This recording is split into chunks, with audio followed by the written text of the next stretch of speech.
Cá Entre Nós, com Nelson Marques.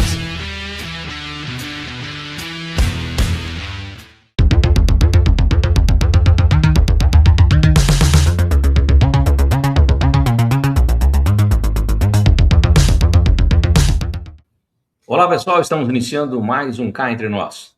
E o assunto de hoje slogan da nossa entrevista é: inovar já não é uma escolha.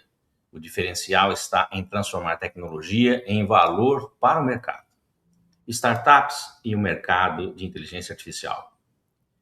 O Brasil possui um dos maiores ecossistemas de agronegócio do mundo e, ao mesmo tempo, vive um crescimento significativo do número de startups voltadas para soluções tecnológicas. Entretanto, transformar uma ideia em um negócio sustentável ainda é um grande desafio. Questões como acesso a investimentos, validação de mercado, gestão, inovação e adoção de novas tecnologias continuam sendo obstáculos para muitos empreendedores. Nesse cenário, a inteligência artificial surge como uma poderosa aliada, oferecendo ferramentas capazes de aumentar a produtividade, melhorar a tomada de decisões e criar novos modelos de negócios para o campo. Mas, afinal, quais são os verdadeiros desafios das startups? Como o mercado está evoluindo? E qual será o papel da IA na próxima geração de empresas do agronegócio? É sobre isso que vamos falar aqui no Cá Entre Nós de hoje. O nosso convidado é Guilherme Grandino. Ele é engenheiro agrônomo formado pelo Centro de Ciências Agrárias da Universidade Federal de São Carlos, possui MBA em Gestão de Negócios pela USP-Exalc. Atualmente atua como gestor da comunidade de startups do PwC, Architect Innovation, e que é um dos principais hubs de inovação voltados ao agronegócio brasileiro. Ao longo de sua carreira, acumulou experiências como lead comercial e de inteligência de mercado em uma Venture Builder, especializada no agro, acompanhando de perto o desenvolvimento de startups, a conexão de investidores, grandes empresas e ao processo de transformação de ideias inovadoras em negócios de alto impacto. Sua vivência lhe proporciona uma visão ampla sobre o ecossistema de inovação, os desafios enfrentados pelas startups e o papel crescente da inteligência artificial na construção de agronegócio mais eficiente, competitivo e sustentável. Guilherme, seja muito bem-vindo ao Cá Entre Nós. Bom dia, Nelson, tudo bem? É um prazer estar aqui com você hoje, para a gente poder falar um pouquinho mais sobre esse assunto que eu gosto tanto, que é tão relevante também nos dias de hoje. Não só gosta, como conhece muito. Essa é a ideia, trazer uma pessoa que tem o teu conhecimento aqui para esclarecer as dúvidas que nós, réis mortais, temos, né? Precisamos nos atualizar. E é sempre eu que agradeço aí, um prazer te receber, e vamos explorar um pouco dos seus conhecimentos aí para nós ficarmos mais atentos ao que está acontecendo com as startups. Guilherme, eu gostaria de começar o nosso bate-papo aqui e perguntar o seguinte para você. Quando nós falamos em startups, muitas pessoas imaginam apenas empresas de tecnologia. Na prática, o que realmente caracteriza uma startup e qual é o seu papel na inovação do mercado? Perfeito, Nelson. Acho que é uma pergunta importante, porque existe um ruído grande hoje quando a gente fala em startup, né? Então, muita gente acha que a startup é uma empresa de tecnologia que acabou de nascer, e às vezes não é bem assim que funciona, né? Então, o que diferencia uma startup hoje de uma empresa tradicional é um modelo de negócio que é baseado em escalabilidade e repetibilidade, né? Então, é uma coisa que precisa ser repetitiva e pode ser escalável. Então, é uma empresa que não foi feita para crescer 10% ao ano, mas foi desenhada para crescer 10 vezes em pouco tempo, né? Resolvendo um problema considerável, de uma forma inovadora e com um baixo custo incremental por cliente. Então, quando a gente olha para o agro, o papel da startup ele é ainda mais específico, né? Ela acaba entrando onde a indústria tradicional ela não consegue chegar. Ah, às vezes em questões de personalização de manejo, democratização de acesso de dado, conectividade no campo, o elo entre cadeias, né? Então, a Uhum. startup ela acaba não competindo com uma multinacional de insumos, por exemplo, mas ela cria uma nova categoria de solução, né? Então, o que eu vejo na prática é que a startup que realmente inova são aquelas que entendem que a tecnologia ela é um meio, mas não é o fim, né? O fim é resolver um problema real que alguém está disposto para pagar e resolver de forma rápida, prática, né? Legal. E na sua visão, quais são hoje os maiores desafios enfrentados pelas startups para transformar boas ideias em negócios sustentáveis e escaláveis, como você comentou? Legal. Acho que hoje o Brasil, ele é a gente gosta de falar que é um celeiro de boas ideias, né? Então, a criatividade do empreendedor brasileiro é uma coisa impressionante, e a gente vê isso em todos os ecossistemas de inovação no nosso país. Mas transformar uma ideia em um negócio sustentável é um funil complexo, né? Então, acho que no dia a dia, tanto na Venture quanto no Hub, coisas que eu vejo, os desafios eles podem começar olhando primeiro para o encaixe do produto dentro do mercado, né? Então, tem muita Tá. startup que constrói uma solução que ela é muito boa, ela é muito técnica, mas que ela não resolve uma dor que o cliente realmente está sentindo no bolso. Às vezes é uma coisa mais incremental, né? E no agro isso é muito crítico, porque o produtor ele não está comprando uma tecnologia legal, ele está comprando uma redução de risco, um aumento de margem, né? Então, se a solução ela não mostra um retorno sobre o investimento claro, ela vai morrer no PowerPoint, que a gente gosta de falar. É verdade. Então, assim, às vezes muitas ideias não saem do PowerPoint. Aí a gente, enfim, vê vários pontos, como engavetamento de tecnologias, né? Um outro ponto eu poderia chamar de vale da morte financeira. Então, muitas startups do Brasil, elas têm dificuldade ao acesso em capital, principalmente no estágio inicial, né? Então, a gente tem esses players, né, as venture capitals, mas o capital, para provar o conceito, precisa ter uma validação, um teste de Muito campo, grande. Sim. isso, uma análise, isso acaba sendo escasso, né? Então, o empreendedor ele acaba queimando algumas etapas ou pulando validação. Isso também gera retrabalho, né? Então, por isso que existem as linhas de fomento públicas, né? O que ajuda muito essas empresas em estágio inicial. E eu acho Ô, que Guilherme, desculpa. pode falar. Não, eu acho que só finalizando a pergunta, eu acho que o último ponto é a adoção. Então, assim, não Alô? adianta você ter a melhor tecnologia do mundo se ela não vai se encaixar no dia a dia de quem está no campo, né? Então você precisa pensar em quem vai usar na ponta, né? Ou senão não vai fazer sentido. Ô, Guilherme, esse termo startup, ele não é tão assim, quer dizer, ele é antigo, mas agora está bem, bem atual, né? Tá todo mundo falando em startups. Porque antigamente, o que o pessoal fazia? Antigamente próximo, não é antigamente muito antigo, não.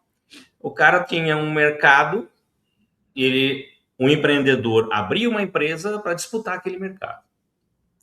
Hoje, com as startups, no meu ver, é bem diferente. O cara vê a dor do mercado específica e vai tentar solucionar justamente com tudo isso que você comentou, através de linhas de fomento, que ajuda, e nem sempre, às vezes, a pessoa, geralmente, a startup sai de uma universidade, sai de alunos que estão formando, pesquisadores que estão ali, e o conhecimento do mercado, realmente, que é voraz, as pessoas não têm. E aí existe uma estatística que nos 2 primeiros anos, a cada 100 startups que abrem, 60 fecham. Mas não por conta daquilo que está sendo proposto, e sim pelo invólucro, né? Pelo RH, pelo MRP, que nem o mercado Exato, ele é doido. Então, as pessoas têm que se exato. preparar na startup, e acho que desta maneira também. Não só simplesmente naquela dor existente no mercado, né? Junto com a dor vem um pacote imenso que o cara não tem ideia de como é que funciona. Mas é só uma pincelada que eu queria comentar. Não sei se eu estou certo, né? Claro, não, eu acho que as duas coisas precisam andar juntas. Uma boa ideia, né, que resolve uma dor latente, e a gestão.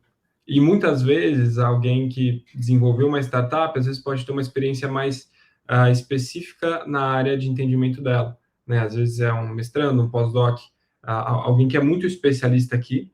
Então, é importante que a gestão da startup como uma empresa ágil venha junto. Aí nascem as aceleradoras, as venture builders que ajudam a estruturação, né? Às vezes na contratação de um CEO que faz esse papel mais corporativo. Então, essas coisas, elas precisam andar juntas para evoluírem, né, Nelson? A pessoa tem que saber que isso existe, né? Não é só pesquisa ali. Então, ele tem que entender que a empresa é um todo. Mas vamos lá. Ô, Guilherme, o agronegócio brasileiro, como eu falei no começo, ele vem passando por uma transformação digital muito acelerada, né? Como que você avalia essa evolução das agtechs dentro desse cenário? Tá. Eu acho que a gente pode olhar em fases, né? Fases de mercado. Vamos lá. Acho que uma primeira fase que teve um boom de agtechs entre 2015 e 2019, eu acho que era aquela fase do marketing, que tem um marketplace no agro, né? Então, muitas startups, elas nasceram conectando compradores e vendedores, né? Então, uma plataforma de venda de insumos, máquinas, grãos. Isso veio com a digitalização, né? Então, e com a facilitação dessa relação comercial. Então, eu acho que esse foi um primeiro passo que a gente começou a ver com força, né? Uma segunda fase, e de novo, né? Isso não está escrito em pedra, eu acho que é mais um resumo dessa visão geral.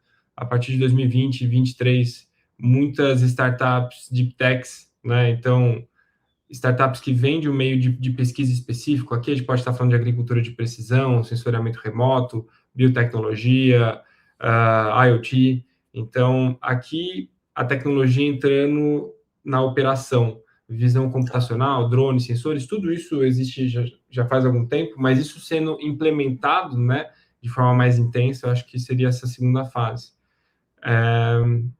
Eu acho que o que a gente vive hoje, né, desde 22, 23, 24, com a chegada da IA, é uma fase de consolidação e o dado como ativo. Então, hoje eu acho que o Radar AgTech mapeou, se não me engano, 2.000 startups em 2026. Né? Mas o que a gente... É um número grande. Mas o que a gente percebe é uma desaceleração no surgimento de novas startups e uma aceleração na maturação daquilo que já existe, né? Então, elas estão ficando mais maduras e quando a gente entende o perfil, são aquelas que estão trabalhando com o dado de forma estratégica. Isso, visão geral de um todo, né? Não é uma regra. Sim. Mas vem de encontro um pouquinho do que eu falei, né? Que antigamente sim, a IA é nova, são 4 anos aí. Era muita coisa que acontecia e abriam bastante, criavam-se bastante, fechavam-se bastante também, justamente por essa falta de conhecimento. E agora, como você diz, com os dados sendo aplicados, sendo estudados e todo esse invólucro caminhando junto, elas estão permanecendo e estão continuando a se solidificar cada vez mais. Guilherme, muito se fala sobre investimento em startups aí, como você comentou. O que investidores e grandes empresas realmente procuram quando analisam uma startup para investir ou estabelecer uma parceria? Legal. Olhando, talvez antes da pandemia, né, em alguns anos atrás, era um tempo em que bastava você ter uma tese interessante, né, um bom PowerPoint, um time com vontade, você conseguia atrair um cheque, né? Então, é um ciclo onde o dinheiro era mais barato, entre aspas, entre muitas aspas. Então, muitas ventures estavam dispostas a pagar e financiar startups early stage, que a gente fala que estão no começo, as TRLs, nível de tecnologia 3, 4. Isso funcionava bem, até então, né, que eram testes de laboratório, falar, beleza, vou investir aqui, vamos ver o que vai acontecer. Claro que já tinha outras mais maduras. Então, acho que era uma fase que era um ciclo onde era o boom de investimento em startups, né? Muitos grupos nascendo e se consolidando disso. Isso trouxe muito aprendizado e acho que na época em que vivemos, né, esse ciclo já é muito diferente, né? Em 2026, o dinheiro está caro, né? E o mercado também está mais maduro. Os fundos, eles estão mais seletivos. E a gente olhando para o dia a dia, entendendo a realidade dessas startups, eu acho que tem alguns filtros aí que essas investidoras olham, né? Então, algumas perguntas importantes. O EBITDA está positivo? Ou está um caminho muito claro para chegar nesse EBITDA positivo, né? Eu acho que isso é um ponto interessante, porque não é mais validação. É alguém que já está rodando e que já tem clientes, né? Eu acho que esse é um ponto importante, né? E também uma empresa que já mapeia, né? Qual que é o custo de aquisição para o cliente, que é o CAC, qual que é o lifetime value do cliente, em quanto tempo você vai pagar esse CAC, enfim, são indicadores que talvez o pessoal não olhasse, mas hoje é importante. Eu acho que um segundo filtro, inteligência artificial, ela não é mais um diferencial, né? Ela é um pré-requisito, né? Então, ela faz parte, né? Já está fazendo parte do contexto. Exatamente. Então, o que era um hype alguns anos atrás, hoje é uma média, né? Assim, se a sua empresa não tem IA ou não utiliza de alguma forma, isso já fica um pouco para trás. Então, é um ponto muito importante, seja para venda, seja para utilização estratégica interna, ou até mesmo o seu produto ser baseado na utilização da IA, né? E uma prova de mercado com número real, que entra muito nessa questão de já estar rodando, já ter clientes. Então, assim, você precisa mostrar para os seus clientes qual que é o retorno real, qual que é o ROI da sua tecnologia, né? Então, se você é uma startup que mostra que com a sua solução você vai ter uma economia de R$460 por hectare e você tem um ROI de 4 vezes em cana-de-açúcar, e você cobra um valor X para utilizar o seu software, isso já é muito mais claro do que você falar, olha, tem uma ideia aqui, a gente precisa desenvolver ainda nesse próximo ano, mas a ideia é que no futuro isso reduza... Não, muda um pouco essa questão de já trazer validado, com uma previsão mais realista das coisas. Tá legal. Então, Guilherme, uma inovação aberta, ela vem aproximando, aí, como você disse, as startups, grandes empresas, universidades, centros de pesquisas. Esse modelo já consolidou ou ainda existe um longo caminho para fortalecer esse ecossistema no Brasil? Acho que ele vem se consolidando bem, eu acho que sempre tem espaço para melhoria e desenvolvimento, né? Mas, pelo menos, olhando para o nosso estado, né, e a situação onde que a gente se encontra, um exemplo muito forte é o corredor de inovação agro, né? Então, é um território mais ou menos de 400 quilômetros que conecta vários polos de pesquisa e inovação.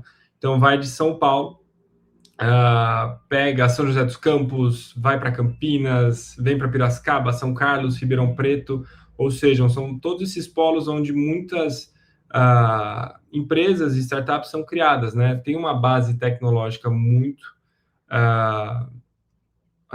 boa, mas, de novo, né, eu acho que a ideia é isso se expandir.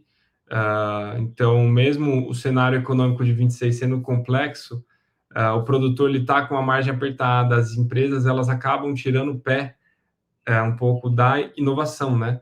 Então, é um momento mais cauteloso. Então, acho que um dos maiores desafios que eu observo hoje em dia é esse descompasso de tempo, né? Então, a startup ela precisa de uma resposta das empresas para ela sobreviver e continuar oferecendo seus serviços, os seus produtos, enquanto o processo, às vezes, da contratação ele é um pouco mais demorado por conta desse cenário. E a inovação aberta ela vem para facilitar isso, né? Então, eu acho que a gente ainda pode evoluir nesse sentido de trabalhar com esse tempo de resposta. Claro que são ciclos, né? E a gente está passando por um ano mais complexo nesse sentido. Mas eu acho que tem espaço ainda para ser trabalhado. Mas é muito legal, porque muitas empresas vêm abrindo as suas próprias ventures, né? Os CVCs, que a gente chama. Isso já mostra esse movimento de entender que a inovação ela é fundamental para o médio e longo prazo. Então, eu acho que agora essa expansão, não só no estado de São Paulo, mas no Brasil de forma geral, em suas regiões, que tem diferentes tipos de agtechs. Entendi. Em Marília, hospede-se no Estori Hotel, no centro de tudo, com o conforto que você merece. Ótimas opções de apartamentos, para você desfrutar de dias tranquilos, seja para lazer ou para fazer negócios. A maior estrutura de eventos corporativos da região, academia, pet friendly, estacionamento privativo e coberto e um delicioso café da manhã. Em Marília, reserve o melhor para você. Estori Hotel.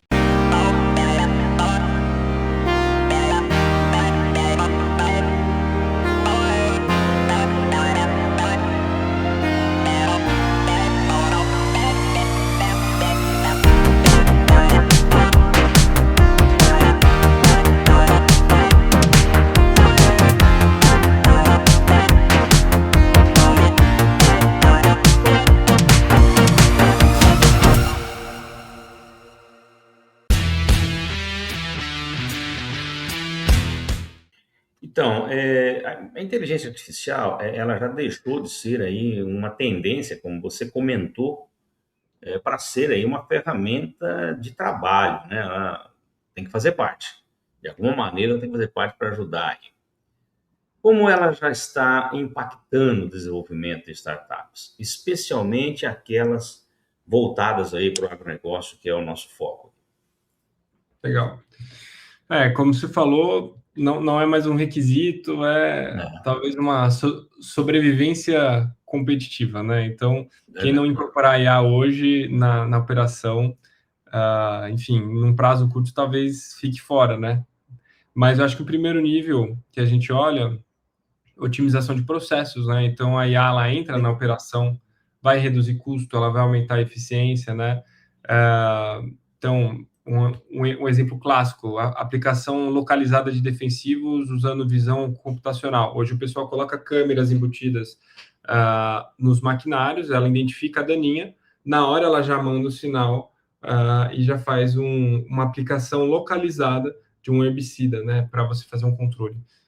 Isso tem dados que mostram que você pode ter uma economia de até 72% em herbicida, em usinas de cana, utilizando uma tecnologia como essa. Então, esse é um exemplo inicial, né? Já tem empresas que estão fazendo isso desde antes do pessoal falar de IA, desde antes de 2022, mas isso vem crescendo ainda mais. Acho que um segundo nível, predição, antecipação. Então, assim, aqui a IA não enxerga só o presente, mas ela pode projetar cenários, né? Então, ela vai criar modelos preditivos de praga, de clima, de produtividade. Então, utilizando imagens de satélite e dados históricos de solo, clima, você juntando tudo isso, você pode criar projeções. Isso ajuda também muito na questão de seguradoras, de financiadoras, né, que vão dar crédito. Então, isso é muito importante, né? E eu acho que um terceiro pilar que a gente pode olhar é autonomia, questão de criação de agentes, né? Que é um futuro que já está chegando. Então, tem muitas empresas criando esses agentes, onde a máquina já começa a ter um pouco mais de decisão, ou que você pode inserir seus dados, a IA já faz uma leitura e te entrega o que fazer e o porquê fazer, né? Então, é muito interessante. E rápido. Então, às vezes um processo consultivo que ia demorar uma semana pode virar uma análise de alguns minutos, né? Então, é impressionante isso, né, Nelson?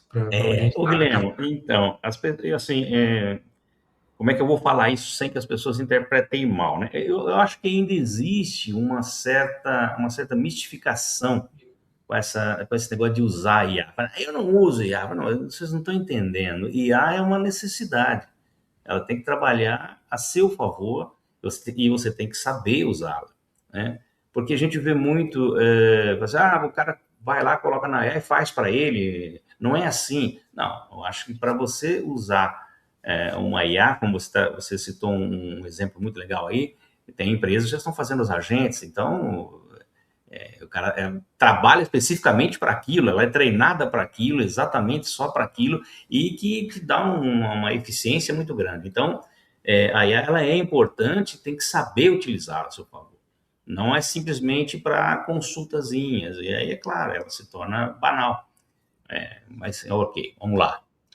Deixa eu te perguntar, quais são as aplicações da inteligência artificial você acredita que darão maior impacto no agro nos próximos anos? Tanto dentro da porteira quanto na gestão de negócio. Legal.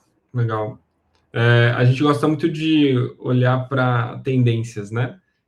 Em mercados futuros. Isso é um exercício que a gente faz internamente no Hub. A gente recebe muita informação e pesquisa bastante, né? Então, olhando para usos da IA, um deles que a gente mapeou é a IA generativa sendo utilizada como interface de voz no campo, né? Então, hoje a gente tem Alexa em casa, por que não ter uma Alexa, entre aspas, no maquinário embutido ou no celular, onde você possa utilizá-la sem alcance de internet, então ela já é embutida dentro de um aplicativo, algo do tipo. Então, o produtor talvez não vá abrir um dashboard para saber o nível do nitrogênio que ele tem que aplicar. Ele vai perguntar para o trator qual talhão eu devo colher primeiro, né? E aí atrás esse dado técnico, né? Que já facilita. Fantástico.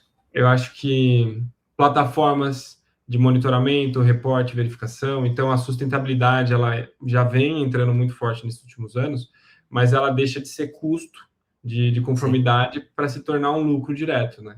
Então tem muitas startups construindo sistemas mais automáticos, né? Que podem provar sem auditoria humana e fazer, enfim, indicar a questão de quantas toneladas foram sequestradas de carbono naquele local. Né? Isso pode destravar um mercado de crédito de carbono de forma mais massiva ou outros mercados também. Né? Se fala muito do crédito de biodiversidade, existem algumas tendências.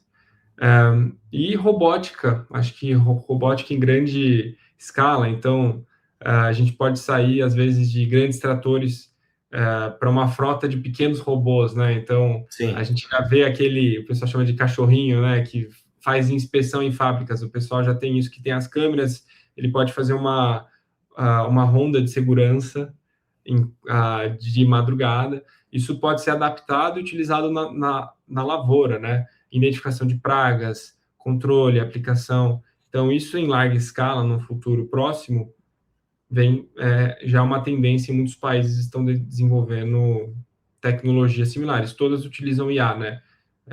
Seja para tomada de decisão desses robôs, ou enfim, para trazer dados estratégicos. Vamos ver essa entrevista nossa daqui a um ano. Rever essa entrevista. A gente tem que rever todo ano, está acontecendo muita coisa agora. Muita coisa que você está falando aí já tá em andamento e vão ser concretizadas rapidinho, porque as coisas hoje são muito rápidas, né, Guilherme? Estão comentando aqui, daqui a pouco aparece ali. Com certeza. Essa geração de agora, tá difícil acompanhar, hein? Eu que sou mais velhinho, tá difícil acompanhar, mas estamos tentando. Nada, tá super tecnológico. Imagina.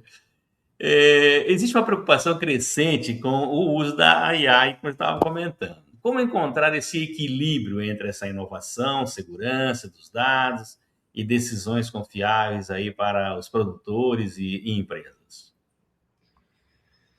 Acho que esse eu acho que aí toca num ponto mais sensível, né, que é a questão de confiança, né? Então, o produtor rural, ele, por natureza, é um gestor de risco, né? Gestor de risco climático, biológico e financeiro. Sim. E com razão, porque é muito complexo, né? Então, para equilibrar, acho que essa inovação com segurança, acho que tem 3 perguntas que todos nós devemos fazer ao utilizar uma inteligência artificial ou, enfim, alguma tecnologia que venha. Então, a primeira é aonde os dados estão armazenados e quem tem acesso a esses dados. Então, acho que é sempre importante a gente ter isso em mente, né? Porque são ativos valiosos do produtor, da cooperativa, da usina, enfim. Então, se a startup ela usa uma nuvem para processar essa informação, o produtor precisa saber aonde esse servidor está, qual é a legislação que protege esse dado, se essas informações elas estão sendo usadas para treinamento de outros modelos, que, enfim, podem ajudar concorrentes ou não. Então, a transparência aqui, ela é um pré-requisito. Então, essa é uma pergunta importante já de antemão. Um outro ponto, às vezes vem muita tecnologia de fora, inteligências artificiais e coisas já criadas. Uma pergunta, a solução foi tropicalizada?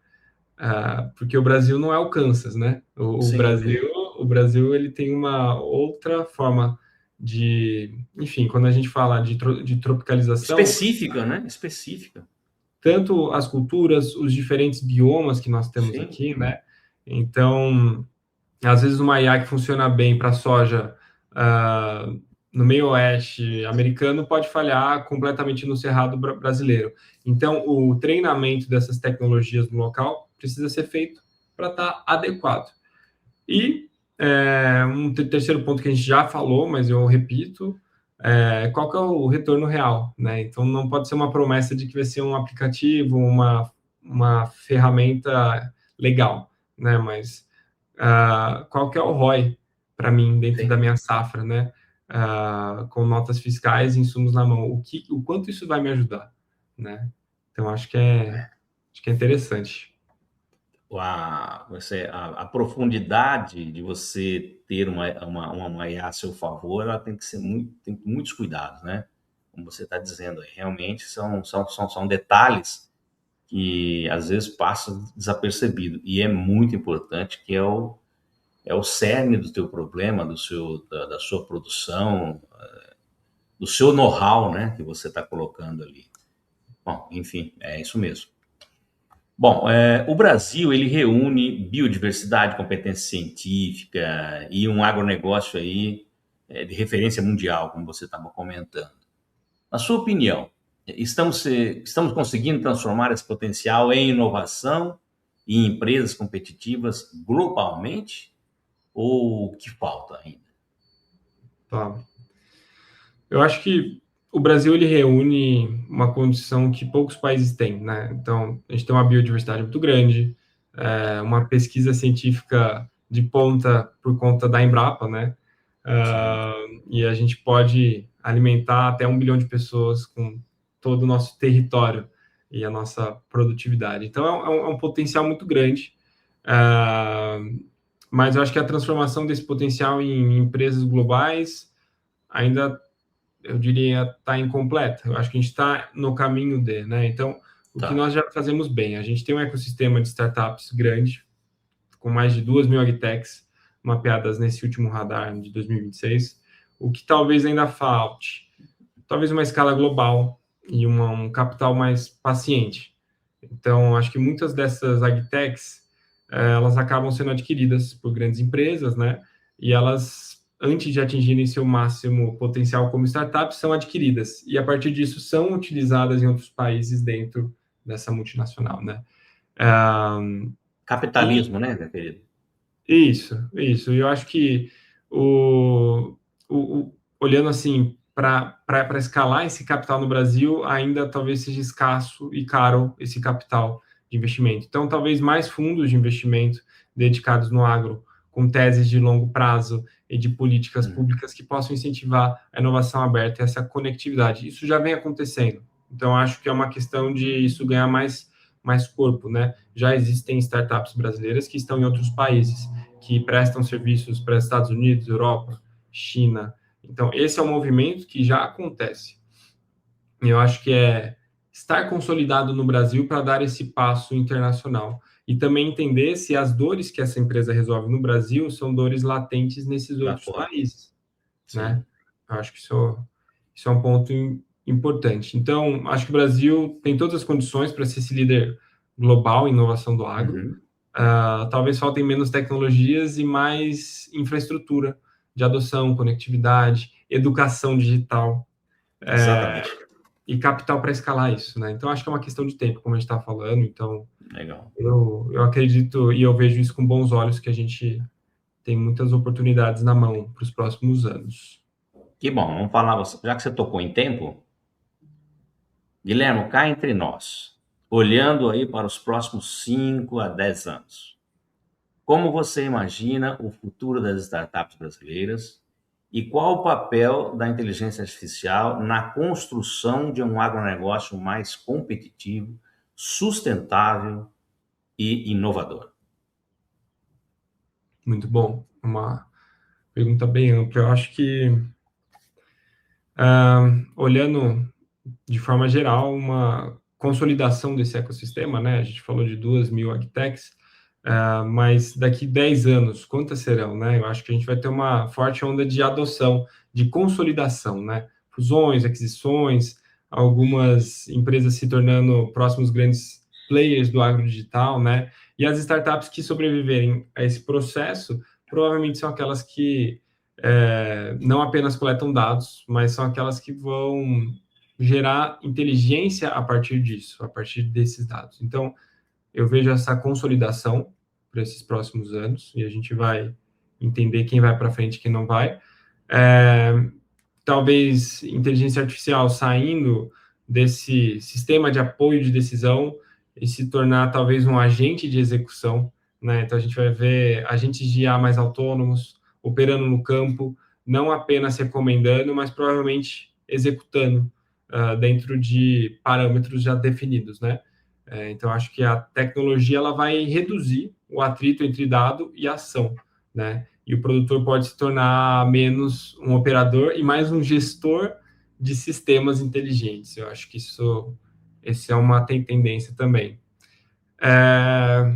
Olhando para a sustentabilidade, que é um ponto importante para o mundo inteiro e principalmente para o Brasil, eu acredito que ela pode, já vem sendo monetizada, né, pela tecnologia. Então, agricultura regenerativa, os créditos de carbono, seguros paramétricos, tudo isso pode ser utilizado a IA para mensurar, verificar e auditar isso. Então, eu enxergo isso vindo e entrando com força, né, nesses próximos anos. E talvez de forma geral, acho que se a IA ela não falar a língua do produtor, ela não vai ser compreendida. Então, no final, mesmo tendo muita tecnologia, é tudo uma questão de comunicação, é tudo uma questão de adaptação para que isso seja fluido, né? Então, que não seja um futuro onde o agro está dominado por máquinas autônomas sem presença humana, né? Então, acho que a IA vai estar sempre junto com o ser humano, auxiliando nesse processo. E aí a gente potencializa, né, ambas, a capacitação de tomada de decisão do produtor e utilizando a IA e a tecnologia para você pensar de forma mais estratégica e talvez ter menos tempo apagando incêndio operacional, né, custos e dores de cabeça. Eu acho que eu tenho uma visão otimista, tá? Então, acho que o Brasil ele tem um ecossistema, tem os talentos e a necessidade que a gente precisa, e a IA vai ser uma ferramenta que vai ajudar a gente nisso. Legal. Guilherme, enquanto você estava respondendo essa nossa pergunta aí, aliás, vou colocar novamente aqui, eu coloquei os seus contatos aí para que as pessoas que quiserem falar contigo diretamente, tá aí o e-mail do Guilherme, também o LinkedIn dele para as pessoas darem uma olhada e ver toda a sua expertise, a sua competência. Guilherme, muito obrigado por participar, por compartilhar, ou melhor dizendo, a sua experiência, a sua visão sobre um tema tão relevante para o futuro do Brasil. Eu acho que a nossa conversa aqui mostrou que inovação vai muito além da tecnologia, né? Ela depende de pessoas, conhecimento, colaboração e capacidade de transformar as boas ideias em soluções que gerem impacto para toda a sociedade. Foi um grande prazer recebê-lo aqui no Cá Entre Nós. Esperamos revê-lo em breve para acompanhar aí os próximos capítulos dessa transformação que já está acontecendo no agronegócio e no ecossistema de startup. Muitíssimo obrigado pela sua participação, sucesso e até uma próxima vinda aqui no Cá Entre Nós, tá bom? Agradeço muito a sua participação. Nelson. Muito obrigado pelo convite, agradeço a todos pela audiência e vamos em frente, fico à disposição. Muito obrigado. Queria também aproveitar e agradecer a todos que ficaram conosco até agora, os nossos seguidores que constantemente nos seguem nas redes sociais, que também enviam seus e-mails sugerindo as pautas a serem tratadas aqui no nosso programa semanalmente. Lembrando que se você ainda não se inscreveu no canal, por favor, inscreva-se, ative aí o sininho para receber as nossas notificações, deixa aquele like para a entrevista aí do Guilherme e divulgue os nossos vídeos nas suas redes sociais e também nos seus grupos de WhatsApp. Mais uma vez, Guilherme, muito obrigado, e a todos que ficaram conosco até agora, nosso muito obrigado e até a semana que vem com uma nova entrevista. Solta a vinheta. Cá Entre Nós, com Nelson Marques.